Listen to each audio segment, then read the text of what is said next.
And now a story. I'm going to separate this out from other parts. I've told pieces of this. Daniel was upset with me. He said you only got like half or 2/3 of it right. I've gotten a little bit of it. I've gotten it better, a little better, and learned more of it. So I want to tell the story of all time.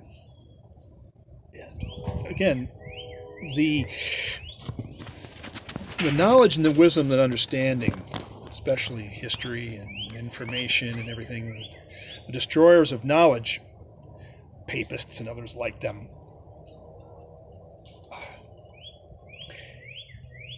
it all has the same source.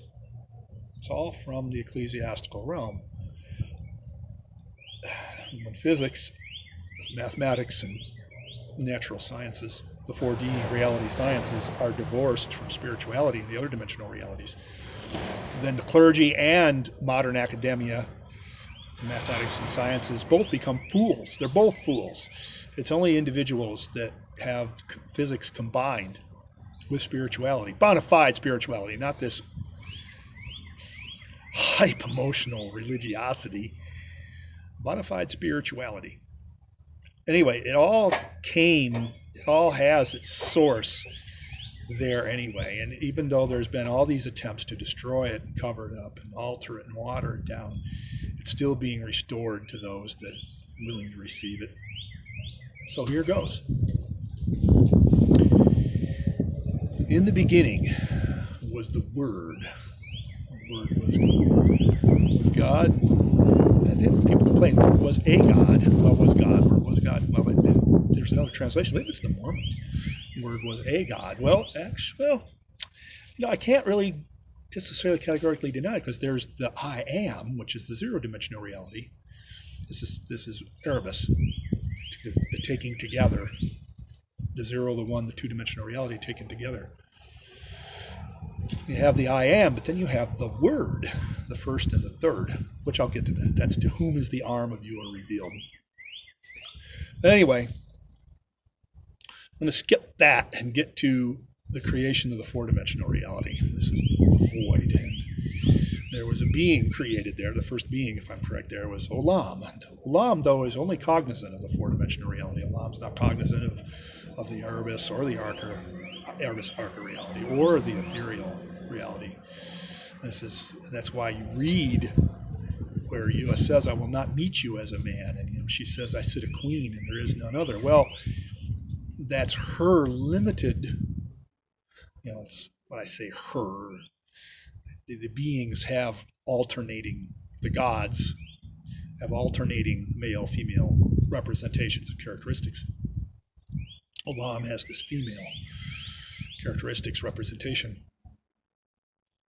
She says, "I sit a queen, and there is none other, and there's none like me, none other than me. And I shall not see sorrow nor loss of children." Ewa says, "Oh," and then the Shaddai, the Arca reality, the eternal, says, "Oh, really?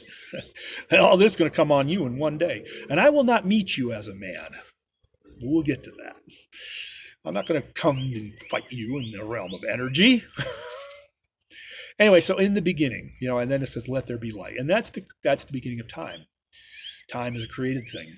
So light is created, time is created, and now there's a sequence. There's timing where things can take a sequencing, where things can then be ordered in sequencing as they're created. They have to be built steadily along a sequence. This was 13.8 billion years ago. So if we speak in terms of time, the universe began 13.8 billion years ago.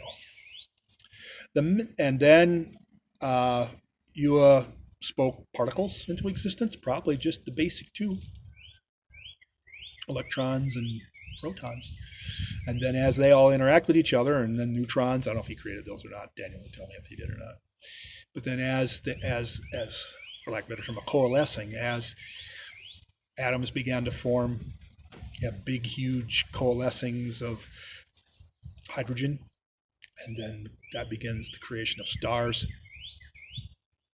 And then over time, as stars are born, live, and die, the creation of more complex forms of matter as stars collapse and blow up. And this is, again, all of Yah's part of the creation, of this sequencing of creation and the orderly, timely, very slow, from our perspective, creation of matter. So that's the next big event was 4 billion years ago. The Earth by then had come into existence as well as the moon. And the Olam reality, apparently the dispute, the war amongst the Ark of Beings, Olam and Abaddon. Olam's trapped here in a gravity well here on the Earth. And that's very significant.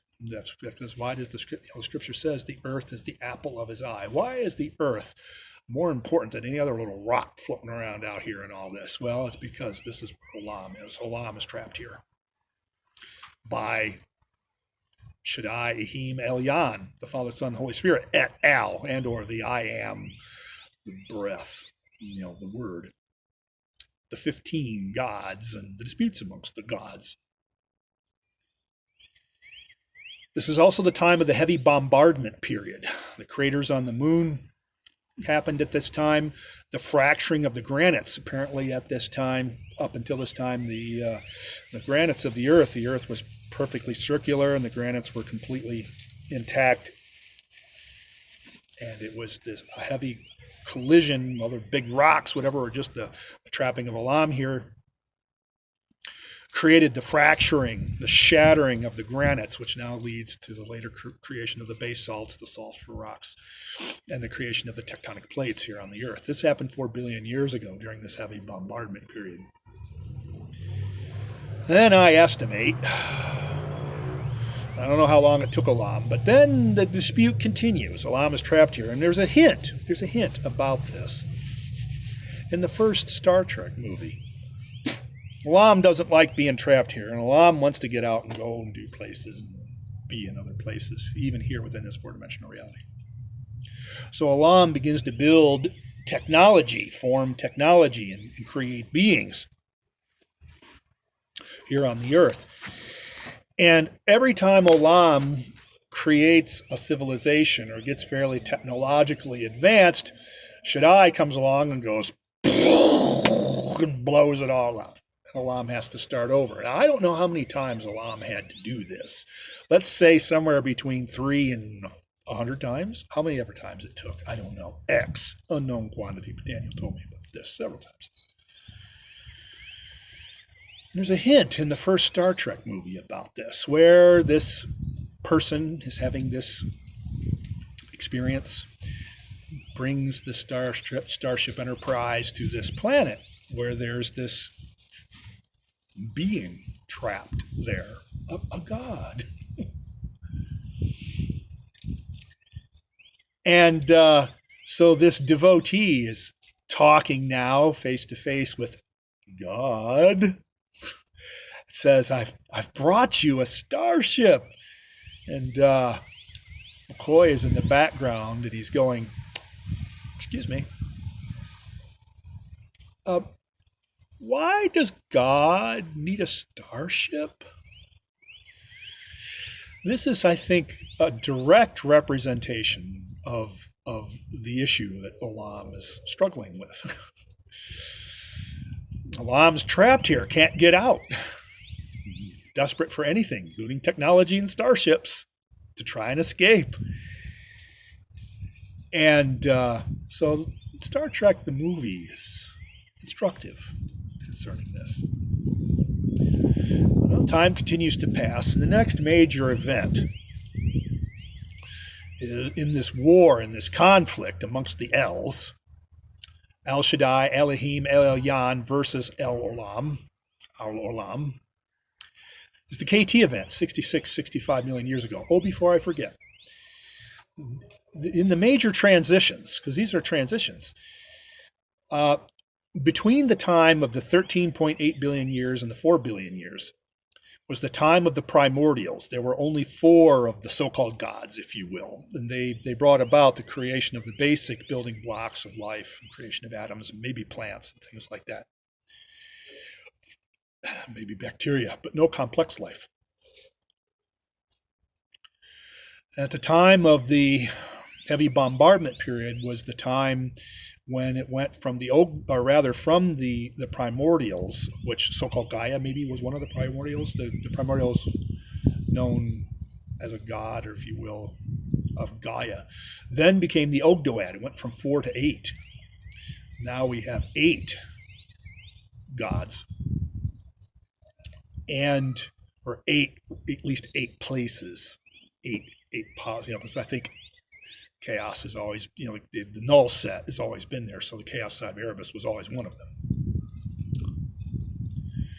So now we have the Ogdoad, which is 8, and that continued up until the time of the KT event and the next war. And this is spoken of in mythology of the thing that was power came into existence. And if I'm correct, the Olympus Asgard, the 8-dimensional reality came into existence at this time, as well as the seraphim and the angels. Power came into the mix, and there was discussion of, which side of this conflict are you going to be on, and if you're going to be on the winning side of this, you're going to need cunning. The thunderbolt of Zeus. The thunderbolt of Zeus. Pretty sure Zeus is Al Shaddai. So, and then the Ogdoad split mitosis, where an ovum, fertilized ovum, becomes a blastocyst and then begins to multiply. 1, 2, 4, 8, 16. That's the way that the creation has been going. And so then at the time of the KT event, the Hexakia Dekianity, the 16, came into existence. We're pondering what the next, if it's a possible 32 event, is going to take place and what that might be.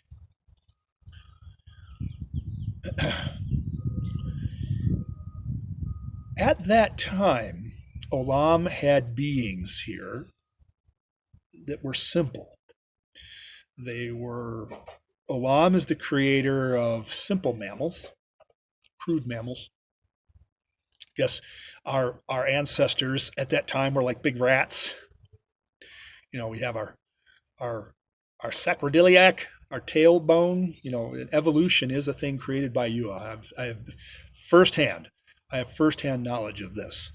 I was shown this in a vision by you, that evolution is a thing created by him.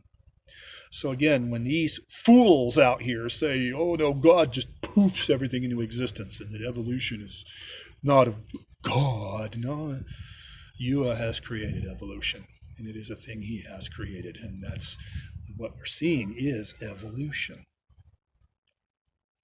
As beings are created and improved upon by Yua. At the time of the KT event, mammals were pretty simple, like big rats, I guess. I should know better. This information is not any kind of a secret. The other predominant beings that were favored by the Ogdoad at that time were birds and reptiles. These were the creatures that were favored by Olam, and they were intelligent. The civilization was crude, though.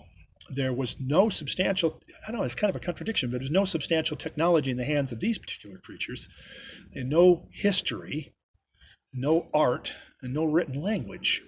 They dwelt with the gods.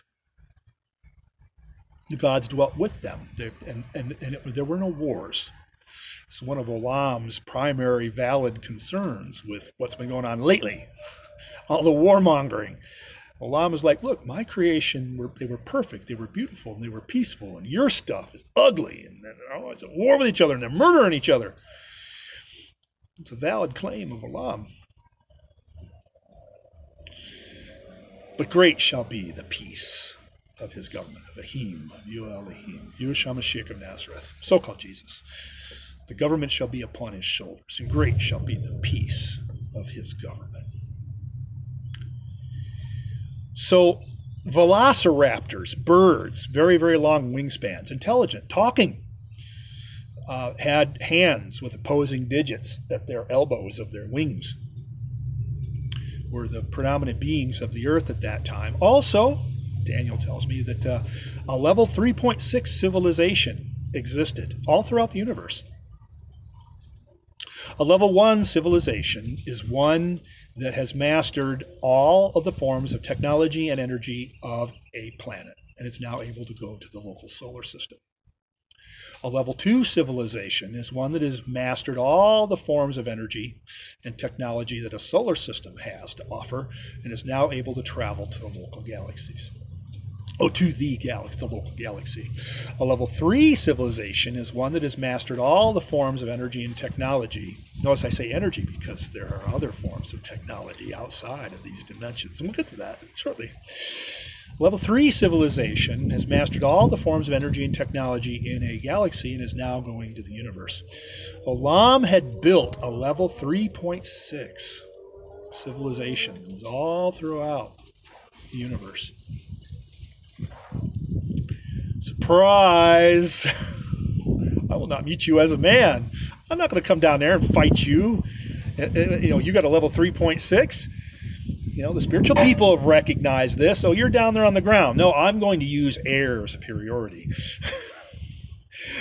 Shaddai says, no, I'm going to use dimensional superiority. I'm going to come at you out of the arc of reality. A level 4.6 civilization shows up. Surprise! Comes in out of the other dimensions. A level 4.6 civilization, one that travels across dimensions. A civilization that travels across dimensions, travels through time, travels across time, shows up, looks upon Olam's puny little minuscule 3.6 energy limited, time limited civilization and goes, boom, with Hectonshires and Cyclops, comes in out of other dimensions and realities, says, I'm going to shoot at you out of the other dimensions. It doesn't matter what you've got. You can't even get to me. I'm going to shoot at you, but you can't even get to me. Boom! Shaddai, Ahim, Elyon, et al. Completely obliterate Olam's 3.6 civilization.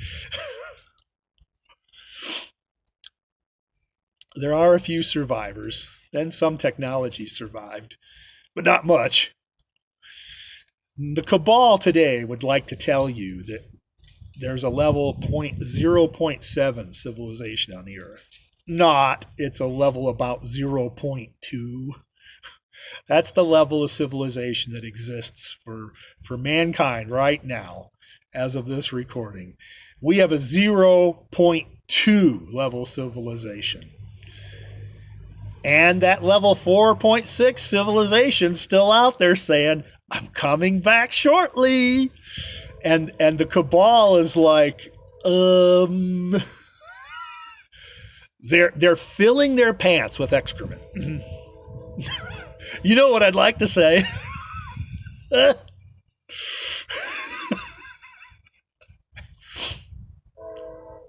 That's another story, another recording. So, but this time it was different. Shaddai came down in a shuttlecraft, set down on the North Pole 66 million years ago. And we know this in the scriptures as the heavenly city. And that thing sat here up until 13,000 years ago. So the gods still dwelt with the beings here. But instead of Olam, it's Shaddai now, et al., whoever else, here. And Shaddai is like, reptiles? Birds? Nope. Those are not going to be the predominant. I'm not going to, well, he did exterminate quite a few of them. Shaddai has decided that mankind, if you know anybody who's spiritual, the right of first estate in the earth. Mammals, mankind, has the right of first estate in the earth.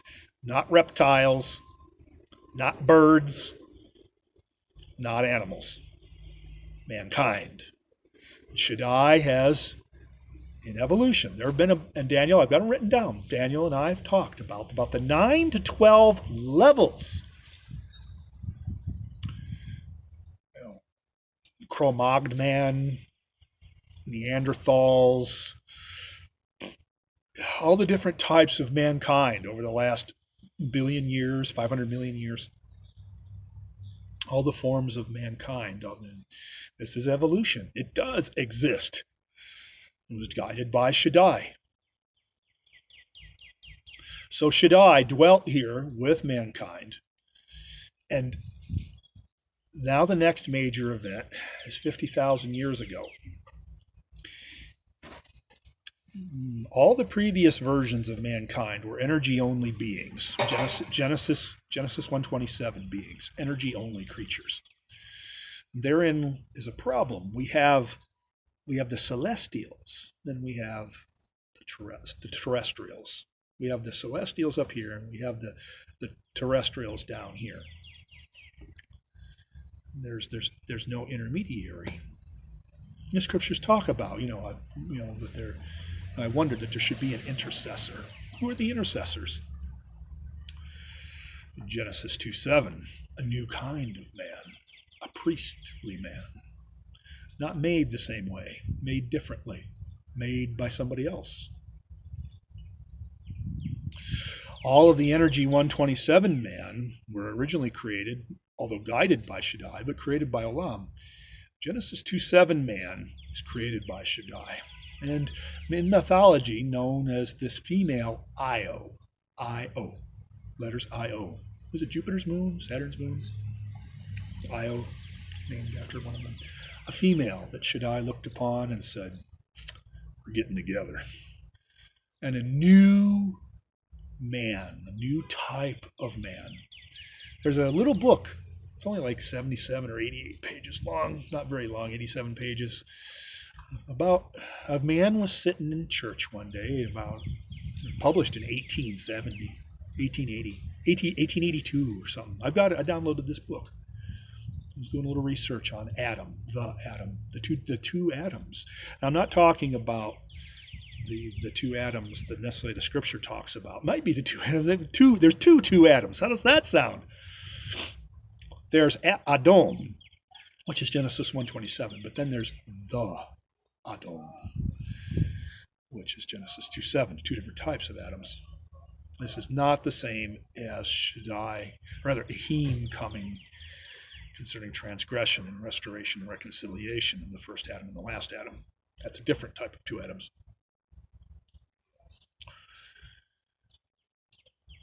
This Genesis 2:7 man is a two-type creature, not just made of energy, but also made of ether and ethereal. And so now we have a creature that's here in the middle that is able to communicate with the celestials, but is also able to communicate with the terrestrials. We have a new type of creature, a priest.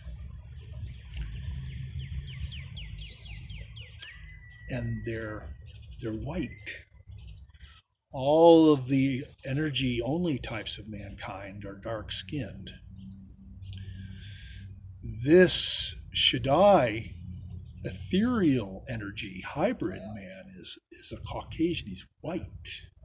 That's what sets him apart. And I have a lot of black friends, and there's a doctrine amongst the blacks saying that, white men are the devil. Well, a lot of them have aligned with Olam, and they are of the devil because they have this God complex going on. They don't want to be servants. Yeshua said, he that would be greatest amongst you should become servant of all.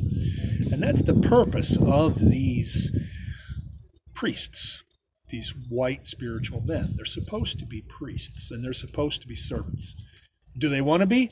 Nope. They want to be gods. They got this God complex going on. They don't want to serve others. They want themselves to be served. They lord it over everybody. They want to be these narcissistic, psychopathic megalomaniacs, mass murderers. So even though they were created by Shaddai, they have aligned themselves spiritually with Olam, Shaddai's enemy. They got this God complex going on. We're gods. We're gods. Worship us. Like, no, you're supposed to be cleaning up all the fecal matter problems. You're supposed to be shoveling fecal matter. Yeah, that's your job. Shovel fecal matter. You're supposed to be cleaning up the messes. And they don't want to do that. No, they got their God complex going on. And so spiritual white people don't want to do their job They want to lord it over everybody else and be gods and be worshipped and not do their job cleaning up the mess or do useful work. They want to enslave everybody else, and they want to be served. They got, it says you're turning up things upside down. This is talking in Ezekiel. Is it Ezekiel? No, Isaiah 28. Anyway, I've got a couple scriptures. It says you're turning of things upside down. They've made their covenant with death. We've made a covenant with death, and with hell we are in agreement. They've made a deal with the angel of death, the power of death. Oh, yeah? You don't know the king of death. That's another one. I'll get to that. So, things went okay, I guess, up until 13,000 years ago. Now their problem has arisen.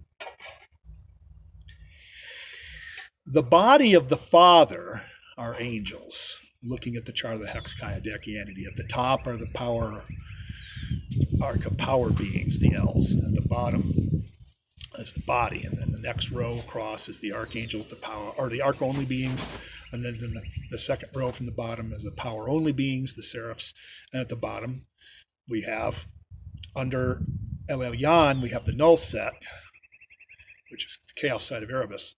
The body of the Father are angels. The body of Elam are the animals and all of the energy creatures, the energy beings in Genesis 1:27, man. That's the body of Elam. Some religious people will know about the so-called body of Christ. This is the body of Yu Elohim. These are the hybrid energy ethereal beings, because angels are ethereal only and Elam's creatures are energy only, whereas these are dual. They're both. They're energy and ethereal. They're the body of Ehim, the body of so-called Christ, the body of Yu Elohim, the body of Yeshua Mashiach of Nazareth. Well, another problem, another dispute. I don't know if it was a war, but certainly a problem amongst the gods arises.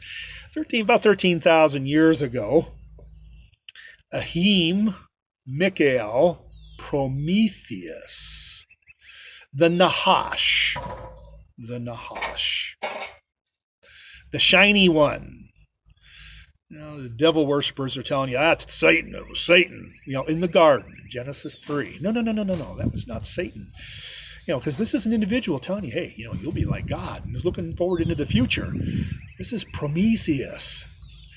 The Olam, Satan reality, is Epimetheus. Can only look back, can't see the future. Because limited to energy. Is in time, not outside of time. Him, Elyon, Shaddai, outside of time. And the arc of reality, they see it all. They can see into the future. So here's Prometheus, Michael Ehim, et al., Yu Elohim, so-called Jesus, saying to their children, you're cool. I love you. You're my children. Here, have stuff. Have technology. Have knowledge. Have information. Have here. I'm giving you the ability to live forever. I'm giving you technology to overthrow the overlords. I got to work on that story. That's another story. You're cool here. Have stuff. Have stuff. The Son's giving you stuff. The Father's giving you stuff. El Elyon, the Holy Spirit's giving you stuff. Shaddai is like, what? You what? Shaddai wasn't happy about this. They're not supposed to have that stuff. There were 4 civilizations here on the earth, around the coastal areas of the earth at that time. One of them was Atlantis. But I guess they had also become they would become decadent. Or just they had forsaken their creator, Poseidon. Ehim, Shaddai, whichever it was, but Poseidon was the creator. One of the L's, so it was El Shaddai or Elohim. I should know, I don't. Still working on getting my story straight. Poseidon created Atlantis, but there was the Clovis culture. I asked the AI supercomputer, how many civilizations were wiped out during the Younger Dryas cataclysm? 4 of them. It wasn't just Atlantis. There were 3 others. One of them was Clovis, Clovis. The Clovis culture was another one that got wiped out. So 4 civilizations. The father takes off, Shaddai leaves in the shuttlecraft with great violence. There's, then again, it's talked about in mythology, stole the thunder. Somebody took off with the rocket, with the thunder, took off with the fire, stole the fire, took off. And did so in as much possible violence, because Shaddai was like, I'm wiping them out. I'm going to wipe them out. They're not supposed to have this stuff. I'm going to wipe them out, kill them all. You see this even in the scriptures, How many times did Shaddai show up or Elyon and go, I want to wipe them all out. I want to kill them all. I'm going to make a nation out of you. The rest of them, wipe them out. Well, he did do this. Wiped out, I don't know how many billion, hundreds of millions, billions, tens of billions got wiped out. So Shaddai takes off, wipes out 80% of all species of life on the earth at that time. More rocks come in. And now begins the age of heroes. 6,000 years, 6,000 roughly. Now we have 6,000 years. The Bronze Age, mistakenly the Bronze Age, but the age mistakenly called the Bronze Age, or Bronze Age mindset maybe, but it's a book, thin book, popular amongst fleshly, earthly people that aren't spiritual. Worshipping the flesh. Begins the age of heroes, and Prometheus is bound. And the gods start favoring, like, here, have a helmet. We like this guy. Here, have a helmet. You can do this and this. And it's just massive wars and bloodshed take place. Destruction and death amongst mankind. Another one of the gods, like, hey, you're cool. Here, have a sword. Have this sword. So weapons in this 6,000 year time frame, the age of heroes and extreme violence and bloodshed and things that were done, again, more destruction and death amongst mankind. But that ends, and Prometheus is released. And during that time he's bound, a bird eats out his liver. And that's the symbology. It happened there. He can't die, but that's also Shaddai then later in his physical manifestation is Yeshua Mashiach of Nazareth. There's a pattern there with that as well. Psalm 86:2. Yeshua, he's there. He told the religious devil worshippers of his day, know ye not that ye are gods? Prometheus is unbound, and now we have a scolding.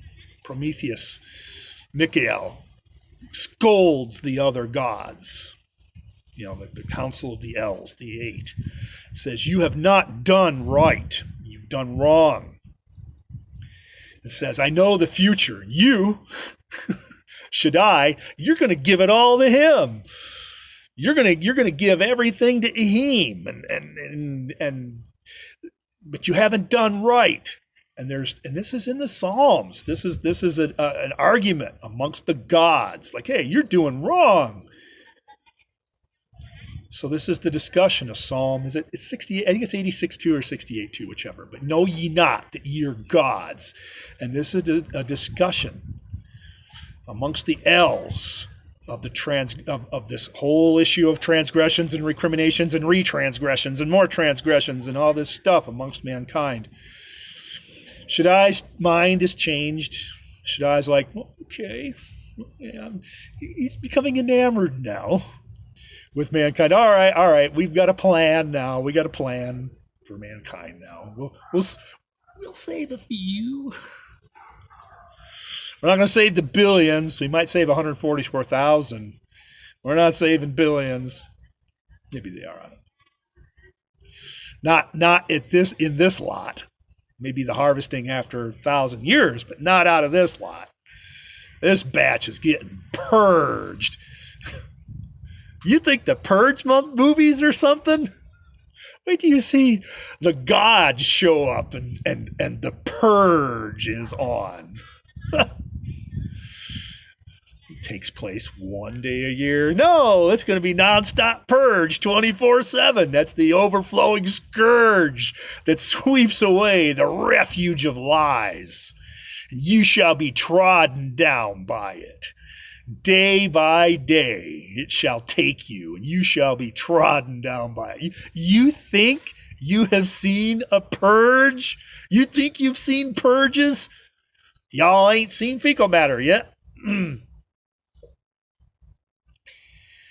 Anyway, so now begins the next 6,000 year period of time, and this is the time now that kind of gets picked up in Genesis 6:3 with a little more details. And that is, my spirit shall not always strive with mankind, but his years shall be 120 years. 120 Jubilee years, 6,000 years.